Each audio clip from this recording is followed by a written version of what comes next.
The lesson that we're going to cover today is on printing and exporting. Now, I know this lesson is towards the end of our textbook, and we're actually covering it at the beginning, along with the lesson that we just covered previously on introducing the workspace. But that's because I feel that there is some very pertinent information, and I like to have that presented at the beginning of the semester so that everybody can understand some of the print preparation work with exporting and packaging and different things like that, especially with learning how to use the pre-flight panel to check for errors and things like that prior to saving.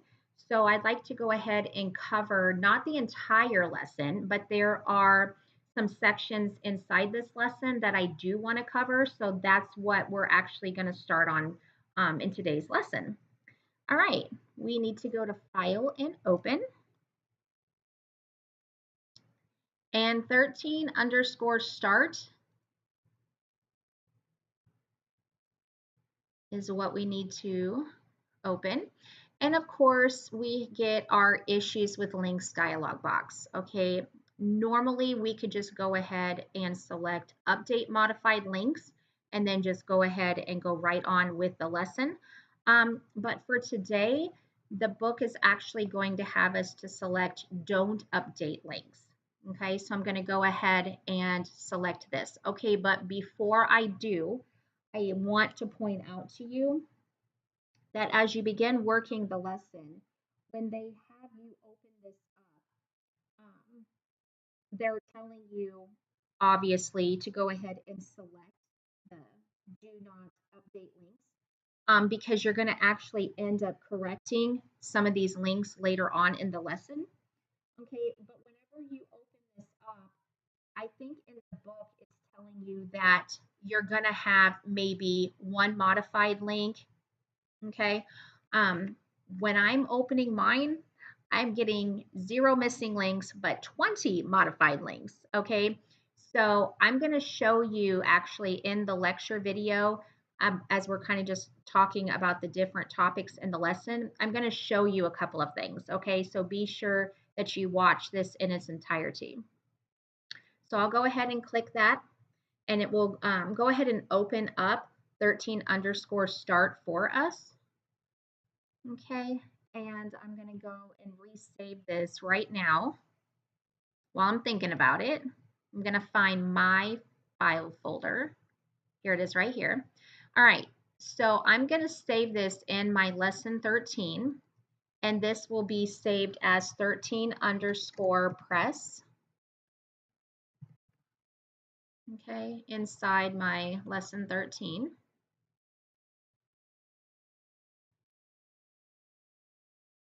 There you go, 13_press. All right, so where we're actually going to start with. Now, I had mentioned we are not going to work this entire lesson in its entirety, but we are going to cover some of the larger topics in this lesson on pre-flighting files and previewing pages, exporting and creating an Adobe PDF proof, saving a PDF preset, and packaging files. Okay, and then there is some additional topics that I do want to cover, and namely, it's going to be on exporting. Okay, so we're going to take a look at exporting graphics for the web. We'll look at how to do a JPEG, how to do a PNG, and then we'll even take a look at how to export to HTML, which is kind of cool.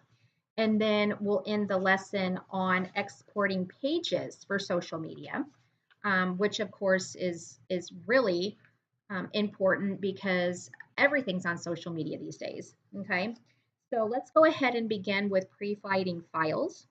Pre-flighting is a term for performing a quality check on a document prior to printing. Okay, handing off that document to a professional printer or publishing to a digital format. All right, the pre-flight panel is used to check that all graphics and fonts used in the file are available for printing and exporting, in addition to checking for instances of overset text. If you see a green circle in the pre-flight panel, there are no errors. If you see a red circle, you can click to see the errors and then you have the opportunity to correct them. Always make sure that you check the pre-flight panel before your final save of a document. Okay, so just based on that information right there, I actually find it very important to cover this at the beginning of the book and not at the end of the book. Okay, so if we take a look right here at the very bottom, okay, we can see that I don't have a green circle. Okay, I actually have a red circle. And the book at the very beginning kind of indicates that maybe we should have a lot fewer modified links than what we have, and that's okay. All right. I actually tried this in two ways. I actually tried it opening it up and clicking the don't update links, and I got 21 errors, okay, for the modified links. And then I tried this opening it up a second time and clicking the go ahead and update for modified links. And then that took care of all the modified links except it left one text issue. All right, well, since I actually want to be able to show you how to relink and work with the links panel, I'm going to go ahead and do it by not updating the links and doing it manually and just covering a couple of things that maybe the book doesn't go into detail with because they say we should only have maybe one modified link. All right, so let's go ahead and take a look at that. So down here at the bottom, if we click the downward facing arrow, we have pre-flight panel, okay, and define profiles. All right, so we want to go ahead and open up our pre-flight panel. Okay, you do want to make sure that there is a check mark in on, and the basic working profile by default is what should be showing here.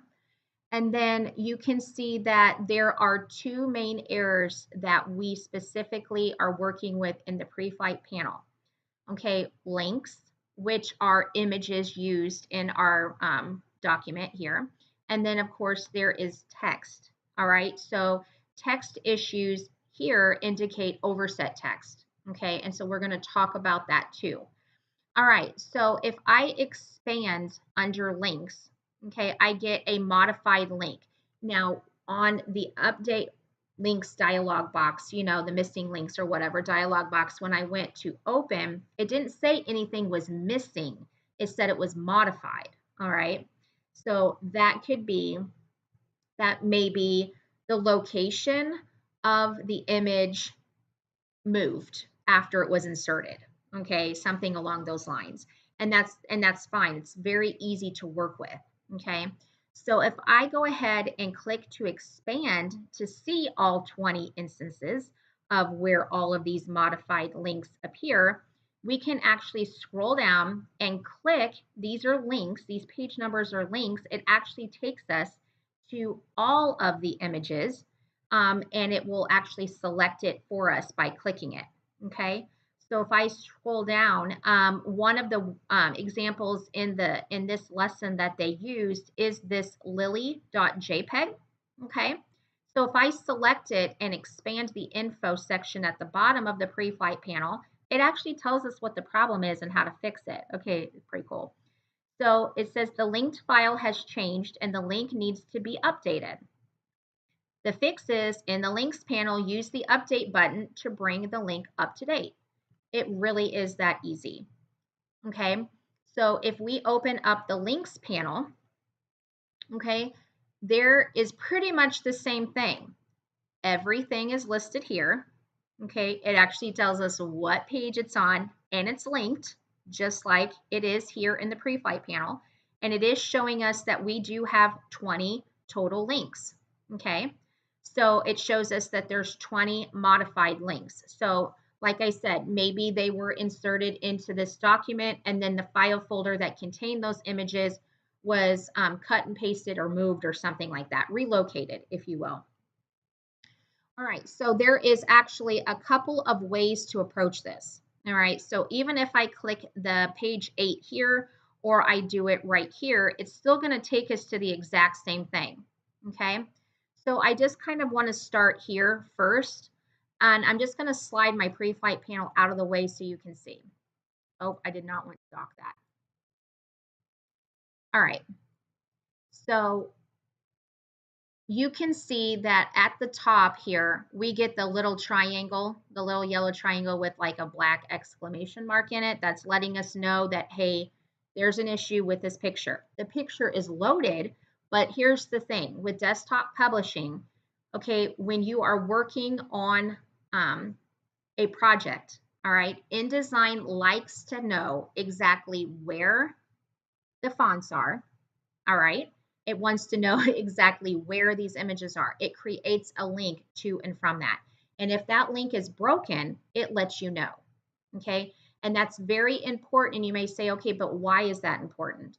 Well, if you are only working on this and you are going to print it from your home printer, or you're out on campus and you're going to print something, that's fine. But if this was going to a professional printer, okay, or you were working as part of a team, all of this stuff has to be accounted for. All right. You have to be able to make sure that this pre-flight panel, there are no errors. All right. And when you package, which is a topic that we are going to cover in this lesson towards the end of the lesson, that is vitally important. All fonts have to be included. Okay. All images have to be properly linked.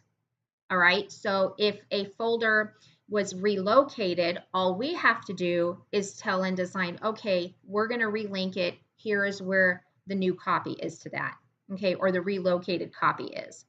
All right, so we can actually just kind of come up here and double click this. It says click to update or alt click to open the links panel. Well, I have my links panel open. All right, so if you click that, double click that, notice that now my yellow triangle is gone here and it's gone here. And now you get the blue link, all right, which indicates that everything is okay. All right, so I wanted to show you that you could handle it that way, okay? So now we probably have about 20 more issues to take care of, but I'm going to show you a very much easier way to take care of it. Okay, so for instance, let me just pick something through here. Okay, so here's yellowflower.ai. So this is an Adobe Illustrator file, okay? So basically it says modified. So double click to update. So you could do the same thing and double click. Okay. Now, could you go through and do this for every single one of these? Absolutely, you could. All right. And you may say, okay, there's 20 of those. There's got to be an easier way. There is. Okay. You could have chosen to go ahead and update those links when you open the file. But I want to show you that if you don't do it that way, you can totally handle it after you open the file. Okay, so right down here, if you select one of these, and I'm just going to scroll all the way up to the top. And so there is it looks like Garden News Masthead Autumn.ai, okay, which is an Adobe Illustrator file. If you come down here, there are buttons down here, okay, where you can relink all instances of that from a CC library. You can relink all of that's missing links, go to the link, so on. But I want you to notice this one right here that kind of looks like it's a refresh button. It says update all instances of Garden News Masthead. Okay, but I also wanted you to see alt click to update all. And again, Windows computer here. So I'm going to hold my alt button down and I'm going to click that button one time and notice that now all of them are relinked. Because if those images are all in the same folder, and they're in a links folder, when you kind of click to like auto update, if you will, it's going to try to relink everything that's in that folder. And if something is excluded, that's fine. It would tell you in this column right here. And then you could go and just handle that one or two files, whatever it is, separately. Okay. So I wanted to show you that. Since we're not working the entire lesson, I felt that that was very pertinent, and I wanted to be able to just take those few minutes and explain that to you. Okay. So now, notice that we are down to just one issue. Okay, now the links over here are fine. There are no issues with images. So that's great. We can actually close that panel out. Now on our pre-flight panel here, okay, we have an issue with text, okay? So this is a very common issue. All right, so on page 3, I'm going to click and it tells us right here, and it even highlights the text box that has the issue. All right, now how great is that, right? All right, we have overset text, and I know that. And if we take a look at the pre-flight panel, it tells us the problem, overset text. It even tells us 139 characters. All right, resize the fix, resize the text frame or edit the text to fit within the frame. Add a text frame to the story thread if necessary. Okay.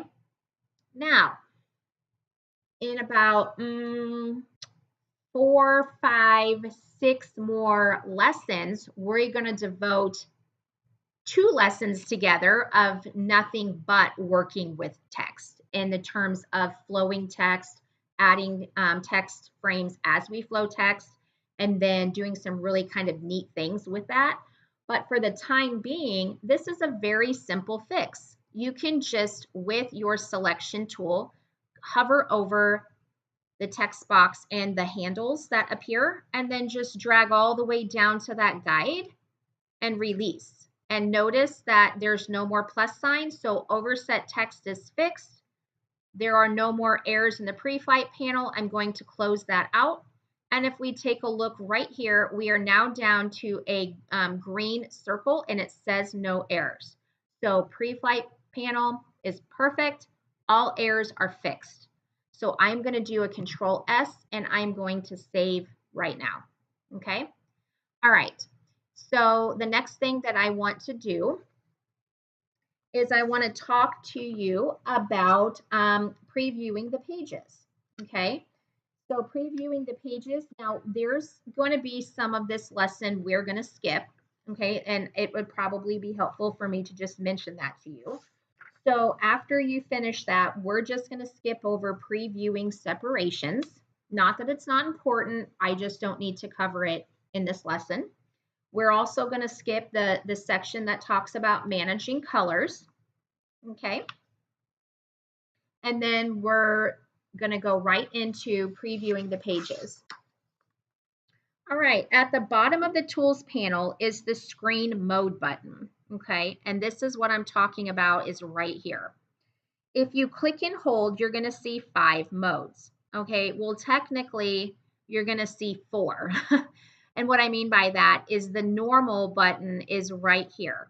All right.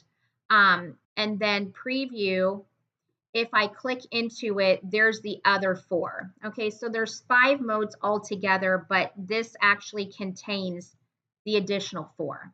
Okay, so we have, this is normal mode. I'm going to go back and click it. Let me put this back on fit spread in Windows so you can kind of see. All right, so normal mode is the mode that we design in, and that it contains all the panels, guides, frame edges that we work with and that we see on our screen. Okay, now our preview mode is this one right here. Okay, it's the mode that hides all the guides, frame edges, invisible characters, pasteboard, and other non-printing items. This provides the best on-screen view of how the document would look when printed and trimmed. Okay. So you can see that the images don't hang over. I'm going to kind of toggle so you can see again. You see how these images go off the page? We do have bleed guides. I'm going to end up talking to you about what those are, but you can see how if this was printed, it'd be trimmed and cut and everything would be very clean edged. All right. And then if you take a look, this is what I'm talking about. All right. And then if we click into our screen mode button again, we have something called bleed. Okay, notice when I click that, it adds a little bit of extra on the exterior. Okay, so bleed guides on normal view are red. Okay, how fitting, right? All right, and so basically what happens when we do work in InDesign or other desktop publishing is that we can extend some of the background, okay, solid colored background images off into the bleed. Okay, which means we run it off the page. All right, we do not do that to text. So then whenever we send this to the printer, okay, that's what it's going to look like. right here. All right, so if we take a look at the bleed mode, the black line is actually the edge of the document. The black, where you see the black lines, okay? And then this edge, this outer edge right here, if we would be in normal mode, would have a red line that's extending off into the bleed, okay? All right, so that bleed is additional space outside the perimeter of the final document size that is displayed. This confirms the color background extends beyond the edge, like I had mentioned. It extends beyond the edge of the document, ensuring complete coverage in the printed space. Okay, this excess area is trimmed to the final printed size. And as I mentioned, bleed guides are red. Then we have something called slug. Okay, we do not have slug guides set up on this particular project, but notice in the screen mode right here, where my cursor is at, that if we did, there'd be blue guides on the exterior, yet again, beyond where the red guides of the bleed guides are. Okay, so because we don't have slug set up, you don't see that. But I'm going to come back over here, and if I did, it would actually be out here, okay, on the outer part. All right, so it would be even further out than your bleed guides. So your slug is the extra area outside the bleed where you can actually put a note to the professional printer. This can include a name and a phone number to call if they have any questions. This excess area is also trimmed away to the final printed size. Slug guides would be blue, okay? And then we have the last mode, and this is presentation. All right. So this mode, okay, which is presentation, this view of the document is on a black background. It's the mode that is suitable for client viewing. You can press the escape button to exit out of presentation mode and then go back to the mode previously that was selected. All right. So if you were going to, if you were freelancing or working with a client, and they wanted to see how much work you've got done, or maybe you were done with a project and this is what you were going to show them. Okay, you would definitely want to use presentation mode and then just use your arrows to show them the different pages. Okay, so I'm just arrowing left and right, okay, to show them the different pages. Okay, and then you can press escape, which takes me right back to the currently selected mode, which was the last one I talked about prior to was the slug. Okay, so normal mode, and then of course we have the rest of those in together. All right, so if you happen to be, and I can't even tell you because it's like way down here and it's beyond my mode. I don't even know if I can get to it. If and I can't tell you for sure, but it might be that if your tools panel was in one column, all of your modes might be together. Okay, but I'm in two column. So when I do that, it actually just puts my normal out here and then the other four together. Okay. All right. So now I want to talk about exporting and creating an Adobe PDF proof. In our text, it's creating an Adobe PDF proof. And then, but the reason I labeled it exporting and then a slash creating an Adobe PDF proof is because this is actually the start of where they talk about exporting. And exporting is kind of a very vague term, really, if you think about it, because we can export to so many different formats. So here is where we actually talk about exporting, but it's in terms of creating a PDF. Okay. All right. So exporting, all right, allows you to save your InDesign document in a different format that is viewable for someone that does not have InDesign to be able to open that INDD file, or for someone that maybe has a different version. Okay.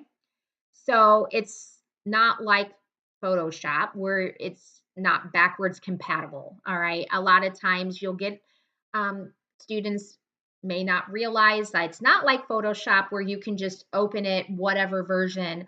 Well, in InDesign, it will tell you that it was saved in an a newer version than what you have, and then it'll want to convert it in order to open it.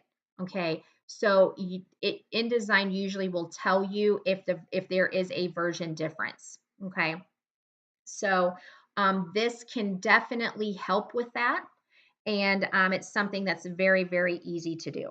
Okay, all right. So if you are going to export to a PDF or any other type of file extension, it's going to all be done the same way. Okay.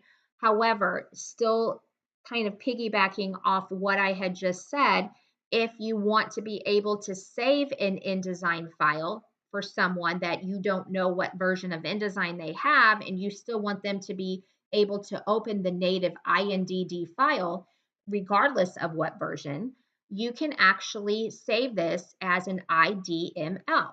Okay, so you would go to File and Export. Okay, and then this is the export dialog box. You can change the name.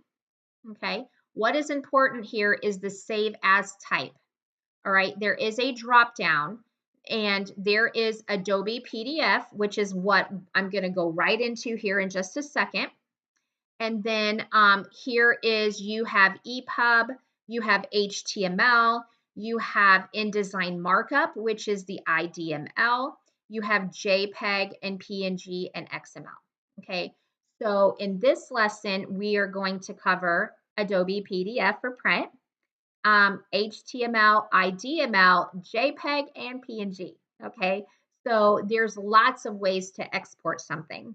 But for the sake of being able to save your InDesign file for someone to be able to open regardless of version, you would want to make sure that you save this as an InDesign markup language.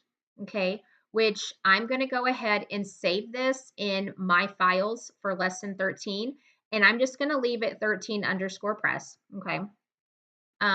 So basically what this is going to do is it's going to have the entire thing just as we see it, the entire document, just like we have it right now, except it's just going to give it, instead of INDD, it'll have IDML. Okay. So regardless of what version of InDesign you have, if it's the newest version, or maybe someone's still on 2023, or even something that's much older than that, he or she will still be able to open your file. Okay. All right. Now, if we would like to be able to take and format this to be a PDF, okay, that is something that's totally doable. Okay. So we do have the option, as I mentioned, to save as an Adobe PDF. And of course, PDFs are very popular. They're viewable by everyone. Definitely have smaller file sizes. And the great thing about it is that all the fonts and all the graphics are actually self-contained into a single composite file. The files are displayed on screen, and they print the same whether you open them on a PC or on a Mac. Okay, and everybody can pretty much open up PDFs. All right, so we're going to do it the exact same way. File and export. Okay, so you just want to make sure that you choose Adobe PDF for print. You can change the file name. I'm just going to leave it 13_press, and basically what it's going to do is assign it 13_press.pdf. Okay, so that's just pretty much, pretty much it. Now, the only other thing that you would want to consider on this is just making sure on your Adobe PDF preset at the top that it is for high quality print. Okay. Now, if you needed to change any of this, you could totally do that. Now, one thing I do want to point out that students are always interested in, this little tidbit here, and is right here. So if you have spreads, okay, which are pages that are side by side, like a book, okay, if you have a left and right page, you can choose to export those pages still side by side, okay? And so when you looked at the PDF, it would be, actually, let me cancel this because I want to show you what I mean. If you went and exported, it would export just like this. Page 1 would be a single page, page 2 and 3 would be side by side, 4 and 5 would be side by side, 6 and 7 would be side by side, and page 8 would be a single page. If you chose to export that as spread, okay? If you don't, and you choose to export that as pages, all right, that's totally fine. All that is going to do, and this is right here, export as pages or export as spreads. If you export as pages, they would all be treated as page 1, page 2, page 3, all the way down to page 8, all in one long row. There wouldn't be any pages side by side like book form, okay? So that I just kind of wanted to point out to you. All right, so I am going to go ahead and keep this as spread, but just know that if you wanted to keep the spreads just as individual pages, this is what you would want to select, okay? And then I'm going to go ahead and click on export, and that will save that in my file folder. All right, creating a press ready PDF and saving a PDF preset, okay? All right, InDesign files are submitted to a commercial printer either as native files like INDD or even IDML, or you can do press-ready PDFs. Press-ready PDFs are high resolution and they include the bleed area, okay? Again, the bleed area is these red lines that you see all the way around, the project. All right, the most important requirement or required characteristics for this PDF for commercial printing are these three things. Of course, high resolution, pixel-based raster graphics. All right, bleed needs to be included. And then PDF compatibility of at least Acrobat 5 so that any transparency effects are not flattened. Okay, all right. So basically, there are just going to be a few steps in this section of the lesson. I am going to allow you guys to just work that on your own. There's not very many steps on that, okay? So I'll allow you to do that since I already showed you how to save a PDF. Doing it for the bleed guides is very easy as well. All right, so I want to move on and talk to you about packaging files because this is very important, okay? Everything that I've pretty much covered up to this point about exporting and saving as an IDML, talking to you about the pre-flight panel and how it is very important that links, which are graphics, and text, that there's no overset text, and making sure that the fonts that you use are available when you package. All of that comes together right now in this particular topic of this lesson. All right, the package command is basically what we need to cover as part of our print preparation of this lesson, okay? And it's a very big one, all right, because it's what's going to enable us to make sure that everything is included in that folder before we send it to a professional or commercial printer, or B, zip it and turn it in as homework, okay? So basically what it does is it assembles a copy of your InDesign document and all those linked items I just talked to you about. So that includes your graphics and your fonts, okay? And it puts it into a single convenient folder that it even creates for you. This process, along with a press-ready PDF, which we already just talked about, are the two industry standard ways of providing an InDesign project to your professional printer, okay? You can package a file by coming up here on the menu bar at the top and going to File, and down here at the bottom is Package, okay?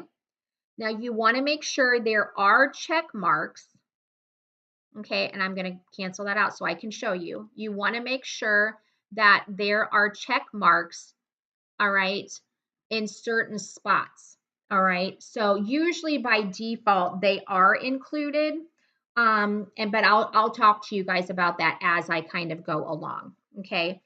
So I'm going to hold off here and I'll show you what I mean by that in just a second, okay? So on our summary here, okay, now we've already worked with the pre-flight panel. We have no issues. All right, everything has been relinked. There are no overset text. We did our final save. Everything is fine. Everything is good to go. All right, the summary page is going to tell us that there's 4 fonts used. Nothing's missing, protected, or incomplete. There's 20 links. There are no issues. There is basically 2 uses of RGB in the color space. 4 process inks, 2 spot inks. All right. So you can kind of see, this is just kind of an overview, a nice little summary, if you will. All right. Now, if you want to take a look, I'm just going to just quickly go through the little sections over here on the left. This tells us exactly what was used, Minion Pro and Myriad Pro. Okay. Links and images. Well, here are all those images that we worked with just earlier when I opened up the lesson file. Okay, there are 20, and they've all been relinked and accounted for. Colors and inks. Okay, so we do have cyan, magenta, yellow, and black, CMYK, and of course there's bright green and dark yellow, which are RGB colors. Now, print settings, usually I don't even look at that, but I want you guys to at least, when you work on yours, just kind of scroll through and see what's in there, all right, for the sake of knowing what's in there. All right, and then external plugins, there are none. All right, so I'm going to click the package button, okay, and it's going to say, all right, before we do this, you need to save it. Do you want to save it now? Yes, by all means. Let's go ahead and save this, okay? All right, so here is where I'm coming back and explaining to you guys that, okay, wherever you're saving your lesson 13 homework, inside that folder, it's going to create an additional folder because everything it's about to do, it's going to do for you, but it's going to put it in a folder, which is great. Okay, so you don't have to create a folder to do this. It's going to do it for you. Now, you can totally leave this 13_press folder because that was the name of the homework. You can leave it that. That's fine.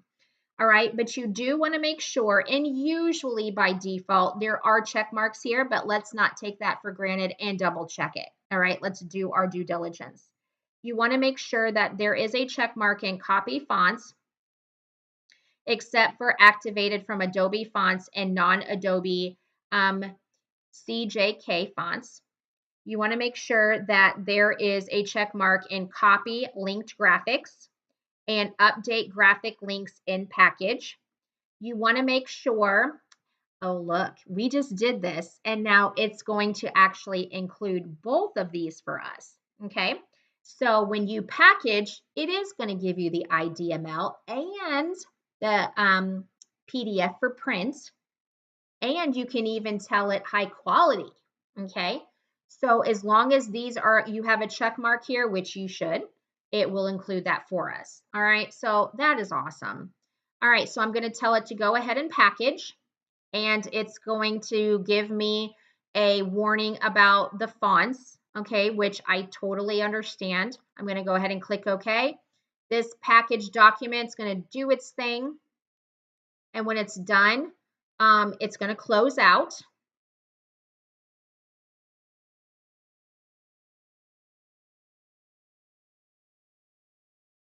And then it looks like it didn't do anything, but it did. Okay, so I actually just want to take a look at this. So hopefully you guys will be able to see this. I'm going to go to my folder and my files, and here's my 13. Okay, all right, so here was my original data or lesson file, data file that I opened and I've been working with. Here was the IDML I saved when I showed you. Here is the PDF I saved when I showed you.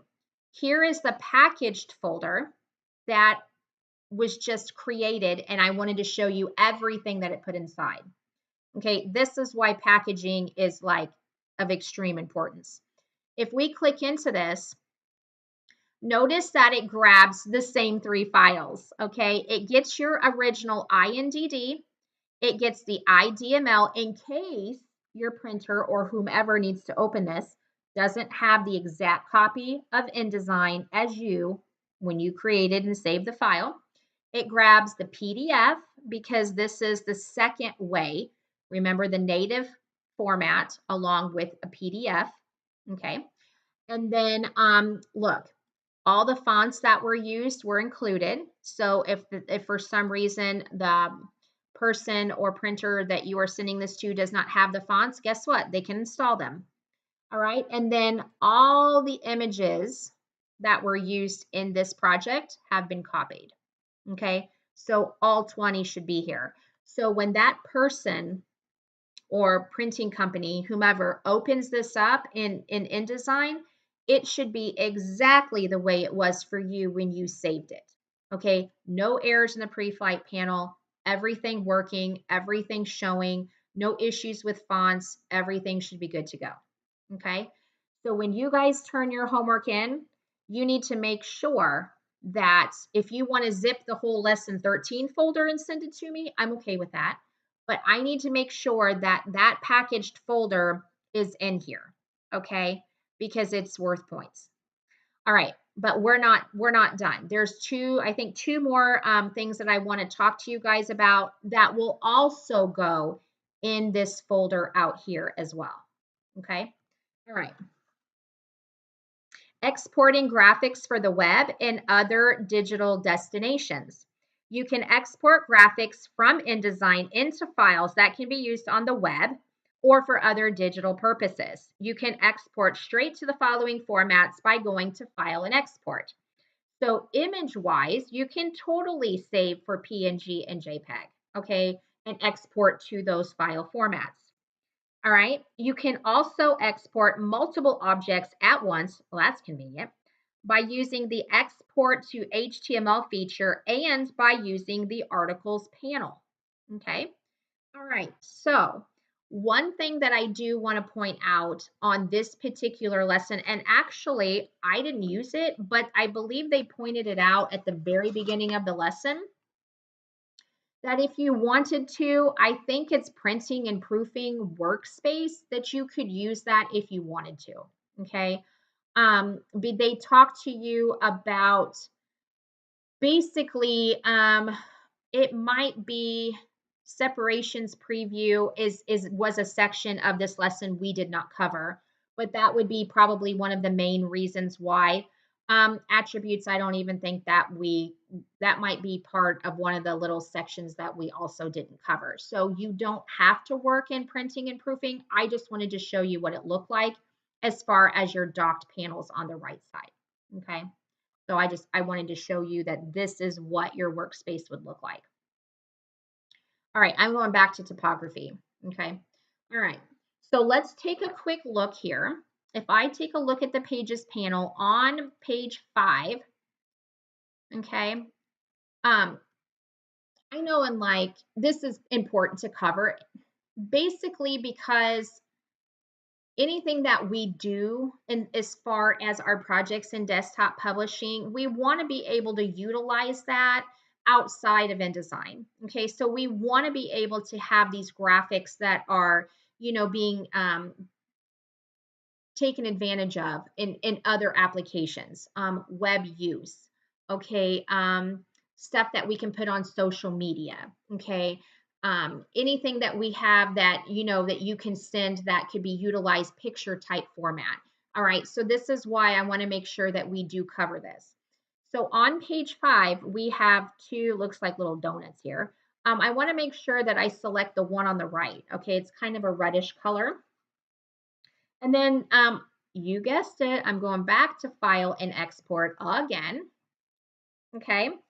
And then this time I'm going to make sure that I choose for PNG. Okay. And I'm just going to still put this in my lesson 13 folder. So I'm going to go ahead and click on Save. Okay. And so I want to make sure that I am exporting the whole selection. And then I'm going to go ahead and give it a name here in just a second. And it's basically, I want to make sure that my quality, and the book is going to tell us exactly what we need to put in for these values, and that's fine. And then, so maximum 150 for resolution. And then color space is going to be left RGB. And down in the options area, they do want to make sure that we have check marks in all of these. The transparent background, because the object is a circle and it has an inner circle that's cut out, you know, like the little donut shape. So you want to make sure that all of the white places are kept transparent. All right, the anti-alias is basically going to create some smooth edging. And simulate overprint is so basically to preserve any looks of any effects that were used on that graphic. Okay, so I'm going to go ahead and click on export. Okay, and that will go ahead and export. Okay, so basically what you're going to do is on this one, I think they're going to have you save it as tomatoes, peas, carrots, red PNG. Okay, I didn't even change the name of mine, but it's going to be a really long name, file name, but you just want to make sure that it is saved as a PNG. Okay. All right, so the next thing that I wanted to show you just here quickly is right here on page 4. Okay, there are some images over here, and with our selection tool, they're just going to have us just kind of drag a box so that we get all 4 of these at the same time. And you can tell because there's now a bounding box around all of them. All right, and then now I'm just going to close my pages, and I'm going to go to Window and Article up here. And with my selection tool, I'm going to drag and drop all of these over here. And so this new article dialog box is going to open, and they want us to type in there flowers and make sure that we have include when exporting. And I'm going to go ahead and click OK. So under this, I don't want to call it a group, but if you expand that name of flowers, every single one of these PSD and JPEGs are listed here. All right. All right. So basically what we want to do after that is we're going to go to File and Export again. And this time in the Save As type, okay, we want to change this to HTML. Okay. All right. So I'll be good this time and I won't leave it 13 underscore press. That other name, y'all, was so long. Tomatoes, peas, carrots, red. I mean, that's really long. And you even have to put the dashes in there. So, all right, on this particular one, it's actually going to be called Flowers for the Web. All right, you want to make sure your save as type is HTML. And then you want to go ahead and click on Save. Okay. All right. So under the HTML export options, you got to make sure that you get all of the different values in. So there's general, image, and advanced. And I think actually we're only going to be working with the general and image. All right. But basically, we want to make sure under general that we have this under content order, the same as the articles panel. Okay, and then if we come over here to the left-hand side and choose image, we want to make sure that the copy image is optimized. And you do want to make sure that you have a check mark in the preserve appearance from layout. Okay, and it says for graphic and media objects. So I'm going to go ahead and select that, which basically grays this out. Okay, and then underneath here for resolution, we can do 150. And then down here, now the screenshots that are provided in the book for this section, they are going to vary a little bit. All right, so you just gotta kind of keep that in mind. All right, because this is not your HTML export options is going to look a little bit different. All right. So in the book, it shows that this should automatically be like PNG down here, but it isn't. You actually have to choose, well, at least on mine, I had to choose PNG from right here on image conversion. Okay. So I wanted to specifically show you that because my dialog box right here differs from what you will see on the screenshot in the book. All right. And so basically what I'm going to do is I'm going to go ahead and click on OK. And I wanted to show you that it actually opens this up and it shows flowers for the web, puts all of them, which are PSDs, and I think there was one JPEG in here, and it puts them all on an HTML page, viewable in an open tab in a browser. Okay, so I wanted to show you that. As well as that, I wanted to come over here back into my lesson 13 where we have so many files going on. And here is the flowers for the web. And because this flowers for the web resources is a folder that was generated for us, obviously, whenever we exported, I wanted to explain to you what's inside of it, okay? Because I do teach web design. I wanted to just take a second and tell you. All right, so inside, when we deal with web design, there is a CSS folder, which will have something called a cascading style sheet. Okay, that's what this is, ID generated styles. Okay, and we also will have an images folder. Inside that folder are basically exported PNG files. Okay, that's what we were viewing right here. These were the original PSD and one JPEG. These were all exported as PNG files. Okay, so when we take a look at it, here they are converted. So I wanted to show you that that's what's in this flowers for the web resources. And then it really did export as an HTML like we asked it to. Okay. So yes, there's a lot going on in this file folder. Okay. So I promise, the last topic I just wanted to mention, and I'm going to let you guys work this on your own because it too is like 4 or 5 steps and very easy. And that's exporting pages for social media, not just images, but like whole pages. All right, so InDesign obviously can export whole pages for use in emails and social media posts. Okay, so you guys are also going to have, I think, like an additional folder in here, maybe, that's going to have additional files in it. Okay, so when you are completely done, there's going to be your original INDD, okay, your IDML, your original PDF, okay. There is going to be your tomatoes, peas, carrots, red JPEG, or I'm sorry, PNG file. All right, my bad because I didn't rename it. I was lazy. And then there's going to be your packaged folder, okay? There is going to be your flowers for the web, okay, web resources folder, and then the matching HTML that goes with that. In addition, there's going to be like a whole workshop that's going to have some images in it. I think there's going to be like 4 images. There's going to be one for like Facebook, Instagram, Pinterest, and like 2 Instagrams. I think there's going to be like an image one and then one for the story. So inside that folder will be an additional 4 pictures, and I believe those will be JPEGs. Okay, so you really are going to understand at the end of this lesson how you export to pretty much every file format. All right, so please make sure when you are completely done, you save your work, okay, in InDesign. You do a Control S and you save.